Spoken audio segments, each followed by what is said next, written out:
Quero saudar a todos com a paz do Senhor Jesus Cristo. Graças a Deus pela feliz oportunidade de estarmos aqui estudando mais uma lição da Escola Bíblica Dominical. Hoje nós vamos tratar da lição de número 3 da classe dos adultos. A lição traz o título A Encarnação do Verbo. Esta lição será ministrada presencialmente no dia 19 de janeiro de 2025. O nosso texto áureo nos diz: E o Verbo se fez carne e habitou entre nós, e vimos a sua glória, como a glória do unigênito do Pai, cheio de graça e de verdade. João 1,14. Verdade prática. A vinda do Filho de Deus em forma humana é um fato presenciado por muitas testemunhas. Por isso, a negação da sua historicidade não se sustenta. A lição está baseada em 1 João, capítulo 1, versículo de 1 a 3, capítulo 4, também versículos de 1 a 3, e 2 João, capítulo 7. E a mesma está dividida em 3 tópicos. O primeiro tópico nos diz: heresias que negam a corporeidade de Cristo. O segundo, a afirmação apostólica da corporeidade de Jesus. E o terceiro tópico, como essas heresias se revelam hoje. Como nós sabemos, nós estamos estudando uma série de lição que trata de apologética, ou seja, defesa da fé, e nós vamos, de forma específica, tratar de algumas heresias desenvolvidas na época da igreja primitiva, na época do apóstolo Paulo e também hoje, que outra vez eu afirmo que as heresias são as mesmas, adquirindo uma nova roupagem, novos argumentos, novas narrativas, mas que essas têm a mesma essência. A negação de que o Senhor Jesus veio em corpo é notório entre várias religiões heréticas, ou até mesmo algumas denominações que se dizem evangélicas, ou até algumas que se dizem cristãs, mas que na realidade essas não têm nada de evangelho, muito menos de cristianismo, porque pregam heresias, até de uma forma bastante sutil, porque nem sempre se percebe de imediato. É preciso que se conviva com ele, porque os seus ritos, os seus cultos se assemelham a qualquer uma outra religião evangélica, mas que nas suas pregações, nas suas doutrinas, trazem embutidas algumas heresias.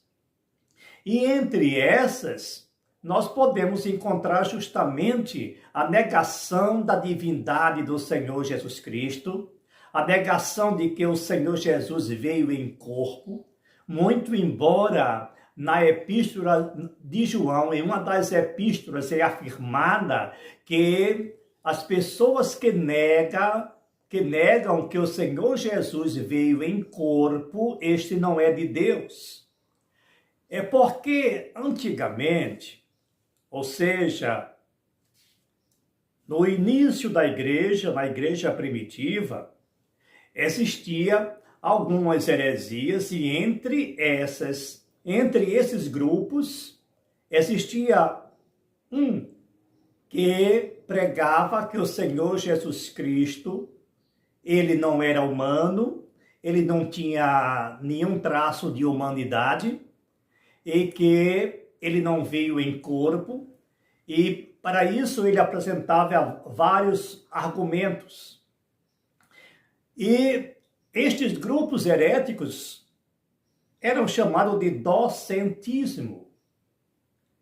A palavra docentismo é derivada da palavra grega, no grego koiné, ou grego comum, o grego daquela antiguidade. A palavra dokeó significa aparência, não é uma realidade, é uma aparência, e era justamente isso que eles pregavam naquela época. Então, no nosso tópico de número 1, nós encontramos heresias que negam a corporeidade de Cristo. Agora, a própria Bíblia é contundente. Quando nós encontramos lá em João 1:1, que diz, aliás, 1:14, que o Verbo se fez carne e habitou entre nós. No princípio era o Verbo, e o Verbo era Deus, e o Verbo estava com Deus. E o Verbo se fez carne e habitou entre nós. O que nós traduzimos por verbo ou palavra, na nossa língua portuguesa, lá no original a palavra é logos. A palavra logos, ela tem um sentido bastante amplo. Se nós formos interpretar, não traduzir, porque quando nós traduzimos ao pé da letra, a forma que nós podemos fazer é como está escrito na Bíblia, verbo. Logos é verbo, é palavra. Mas a interpretação do verbo significa personalidade, expressão de um ser, discurso.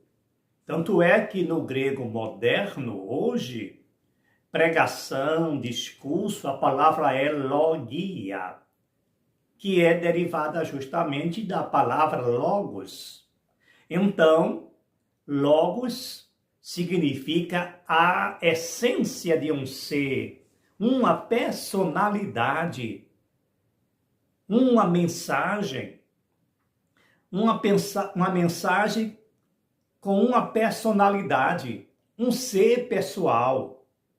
É diferente da palavra grega rema, porque quando nós dizemos rema, se ele dissesse no princípio era o rema, a tradução seria a mesma, seria a palavra verbo, seria palavra, mas lá está logos, não está rema. Rema é esta que eu estou falando para vocês, a minha voz, a minha palavra. Agora, quando se trata de logos, o logos é Deus. É a sua personalidade em si, é a essência de um ser.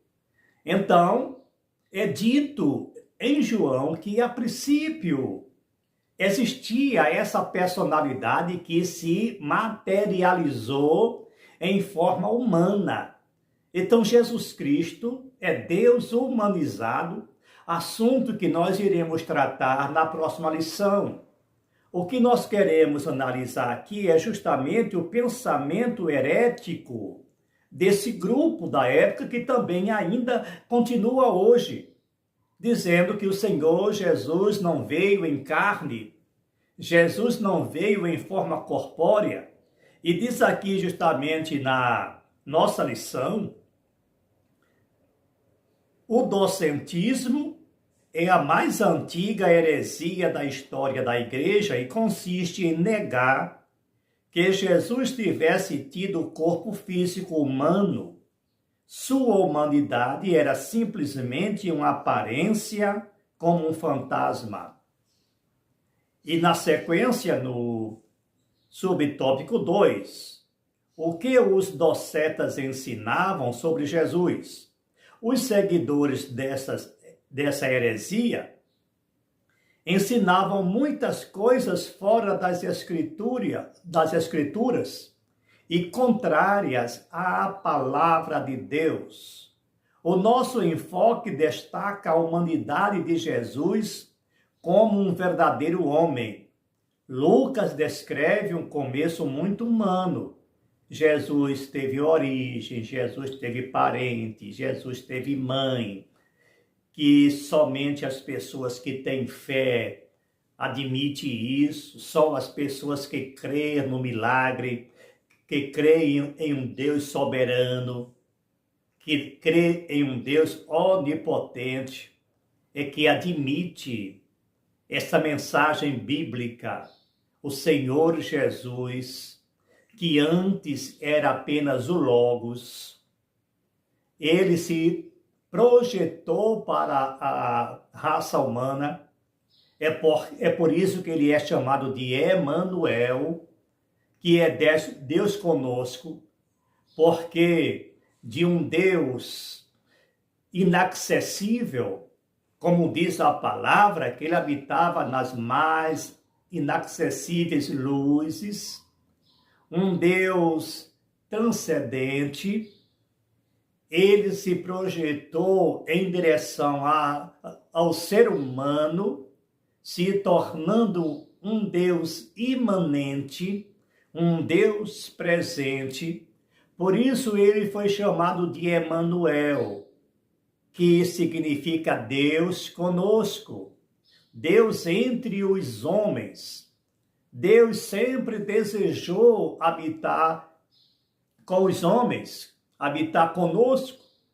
Foi por isso que lá, quando nós estudamos o livro de Êxodo, nós encontramos justamente expressões semelhantes, que Deus, ele queria viver conosco, e ele usou, a princípio, um simbolismo, quando mandou construir o tabernáculo, e ele começou a habitar no lugar santíssimo do tabernáculo. Era uma forma de dizer que ele estava entre nós. Mas, através do Senhor Jesus Cristo, Logos encarnado, ele nasceu como todo um ser humano, ou quase todo ser humano, porque ele foi fecundado sem a intervenção humana. É como diz lá em Gênesis, da semente da mulher. Quando a Bíblia fala da semente da mulher, está se referindo ao óvulo feminino. E quando está se referindo à semente do homem, diz respeito ao órgão do homem, ao óvulo humano, do ser humano, do homem em si, do masculino. Então, o óvulo de Maria se autofecundou pela intervenção do Espírito Santo. Então, não houve participação do homem. Aí está o grande milagre. Jesus, ele já veio no seu nascimento, na sua fecundação em si já foi um milagre. Agora é preciso ser crente para entender isso. Porque se nós formos analisar do lado médico, do lado científico, vamos dizer que é inadmissível uma mulher se autofecundar, mas aconteceu com o Senhor Jesus. Ele nasceu humano, ele tinha todas as prerrogativas humanas. Então, ele nasceu como um ser humano, embora seja Deus. Vamos ver isso mais adiante. Então, diz aqui na nossa lição, no nosso item 3, que existia várias negações, ou seja, essencialmente os docetas negavam esse processo, não aceitavam esse princípio, porque eles eram materialistas, como muitas pessoas são ainda hoje. Eles são tão materiais que eles não querem admitir milagres.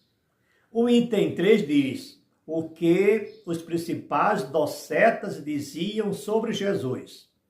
3 dos principais heresiarcas negam que Jesus Cristo tivesse vindo em carne.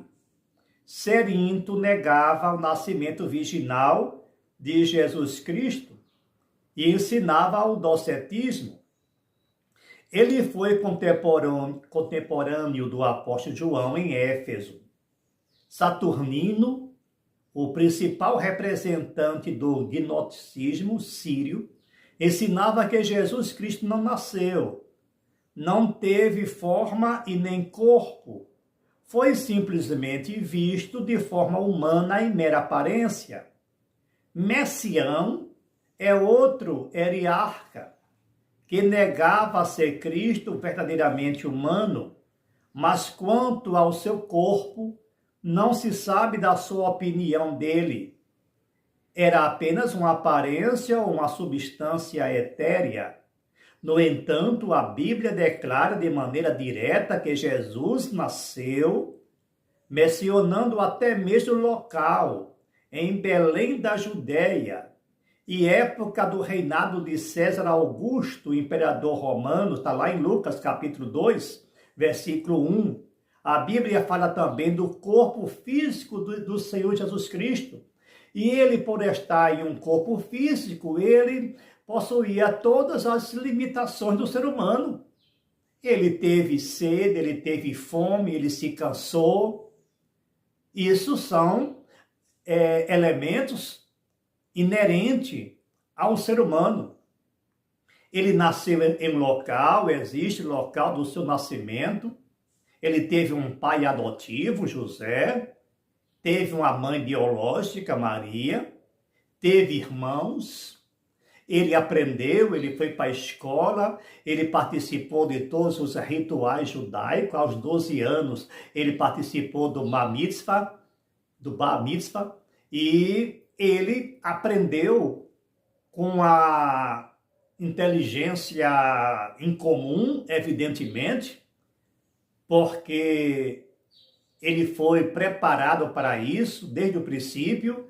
Deus estava cuidando para que a geração que viesse dar origem ao Senhor Jesus Cristo fosse uma geração saudável.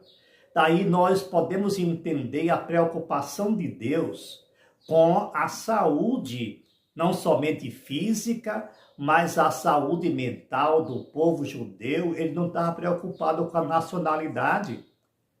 Ele estava preocupado justamente com a integridade física e mental das pessoas que iam dar origem ao Senhor Jesus Cristo. Daí o cuidado de Deus na sua alimentação, no seu comportamento, na sua atitude.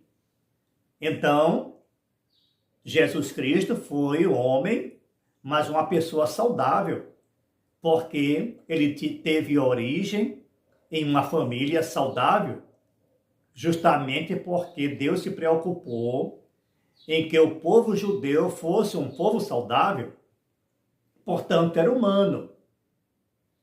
E como eu já falei, tinha todas as limitações de um ser humano. O item 2 da lição, tópico 2, ensina a afirmação apostólica da corporeidade de Jesus. Conforme nós já lemos, o que era desde o princípio, os evangelhos de Mateus, Marcos e Lucas, denominados de evangelhos sinóticos, apresentam Jesus resultando seus aspectos humanos, ao passo que João reforça o aspecto divino, porque ele era justamente humano e divino ao mesmo tempo, verdadeiro Deus e verdadeiro homem.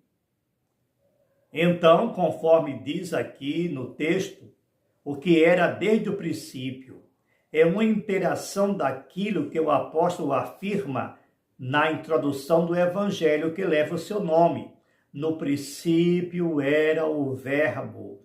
Esse termo princípio aqui é o mesmo princípio que está lá em Gênesis 1:1. Lá em Gênesis 1:1, a palavra é Bereshit. No princípio criou Deus. Em João 1:1, escrito em grego, a palavra é arche, em arche.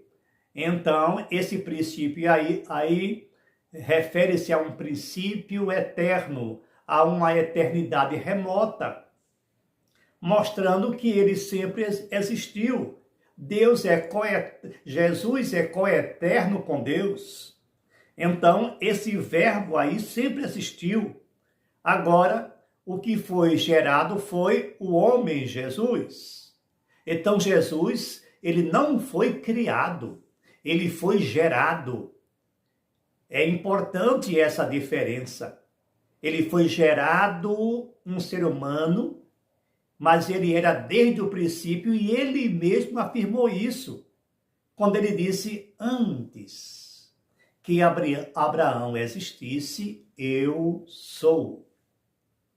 Uma expressão que na língua hebraica nem se afirma isso. Daí, quando ele usou o verbo ser no presente, que não se pronuncia na língua hebraica, mas quando ele falou isso lá entre os fariseus e outros adversários seus, ele disse: Anishu, eu sou. Aí é por isso que questionam, então pegaram em pedra para jogar em Jesus, quando ele falou isso, que eu sou, mas foi pelo fato dele dizer que ele era, usando o verbo ser, que era um ato atribuído unicamente a Deus. Somente Deus é. E Jesus disse que ele é. Porque na língua hebraica ninguém usa o verbo ser no presente. Quando alguém vai dizer eu sou, por exemplo, eu sou professor, ele não diz o verbo ser, diz apenas eu, professor, ani, moré. Mas Jesus, por uma vez, ele usou isso e o povo revoltado pegou pedra para apedrejá-lo, porque ele estava com aquele ato se declarando que era Deus. E ninguém percebeu essa mensagem. E até hoje muitas pessoas não percebem a mensagem que o Senhor Jesus Cristo transmitiu naquela ocasião. No subitem 2, nós encontramos a reafirmação apostólica. O apóstolo reitera o que afirma na introdução do Evangelho: o que vimos com os nossos olhos, o que temos contemplado e as nossas mãos tocaram da palavra da vida. Isso pode parecer até uma redundância. Vimos com os nossos olhos, mas o propósito é mostrar com muita ênfase, sem deixar dúvida alguma, que o Senhor Jesus veio em carne ao mundo e que pode ser tocado, ou que pôde ser tocado pelos que, por ele, através daqueles que conviveram com ele. Eles viram que Jesus era um ser humano, convivia com ele naturalmente, comportando-se como um ser humano, embora perfeito, embora sem pecado.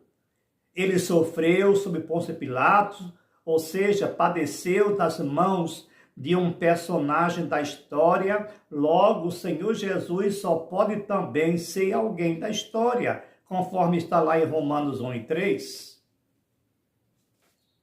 Uma crença herética. João viveu nos últimos dias da cidade de Éfeso, que era a cidade de Cerinto. Esse que nós nos referimos, que era um doceta, que professava a heresia do docetismo. Os escritos do apóstolo João, o Evangelho, as 3 epístolas e o livro de Apocalipse foram produzidos na última década do 1º século. Nesta época, o docetismo já se difundia entre os cristãos. Por isso, o apóstolo esclarece, e de maneira direta, que todo aquele que nega que Jesus veio em carne não é de Deus. Encontramos isso em João 4 e 3. Veja que mensagem contundente, que clareza.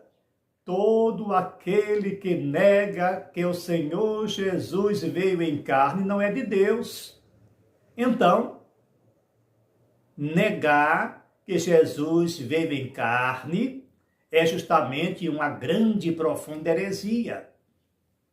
Ao contrário, o mundo das trevas, eles não pronunciam isso. Eles não dizem que o Senhor Jesus veio em carne. Mas o crente, ele precisa fazer essa declaração: o Senhor Jesus veio em carne e habitou entre nós. E o tópico 3, nos diz como essas heresias se revelam hoje. Quanto ao nascimento virginal de Jesus, que muitos até negam, até religiões cristãs negam isso, que ele não nasceu de uma virgem, mas também a Bíblia é clara. Tem gente que tenta dar uma interpretação, até uma tradução da palavra virgem para outro sentido, mas que na realidade ele se refere a uma pessoa que nunca foi tocada. É só estudar a palavra original, a palavra-chave aí. Há movimentos que negam o nascimento virginal de Jesus, como os Mormons, a Igreja da Unificação, e ensina que ele não foi gerado pelo Espírito Santo. Negar a concepção, o nascimento virginal de Jesus, é uma das marcas desse movimento. As igrejas cristãs mesmo, cristãs verdadeiras, é o caso da Igreja Evangélica, da Igreja Católica, que afirma categoricamente que Maria era virgem, e a Bíblia nos dá essa certeza. É só fazer uma exegese da palavra hebraica, que é traduzida por virgem, que logo vai se esclarecer isso. Então, a Bíblia anuncia de antemão a concepção e nascimento virginal de Jesus desde o Antigo Testamento, Isaías 7,14, que uma virgem dará à luz, idem o que explicamos anteriormente, e o seu cumprimento histórico no Novo Testamento.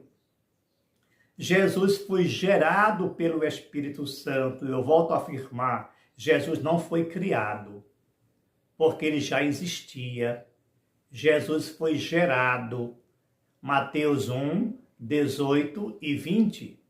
O anjo Gabriel disse a Maria: descerá sobre ti o Espírito Santo, e a virtude do Altíssimo te cobrirá com a sua sombra. Que mensagem linda! Lucas 1, 35. Então, amados e diletos amigos, nós concluímos que a Bíblia é muito taxativa, é muito clara. É preciso que a pessoa tenha conhecimento da palavra de Deus, que pelo menos leia a Bíblia, para não se envolver com certas heresias, porque todo herético, todas as falsas religiões têm argumentos.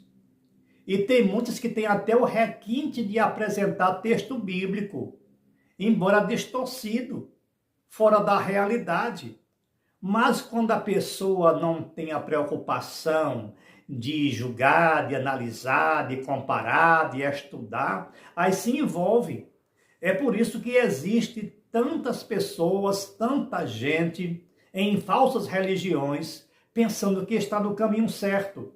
Então é importante que venhamos estudar a Bíblia para que não venhamos a cair nesses engodos de falsos ensinamentos e falsos profetas. Acompanhe essas pessoas fazendo a comparação com a palavra de Deus, com a Bíblia. Amém?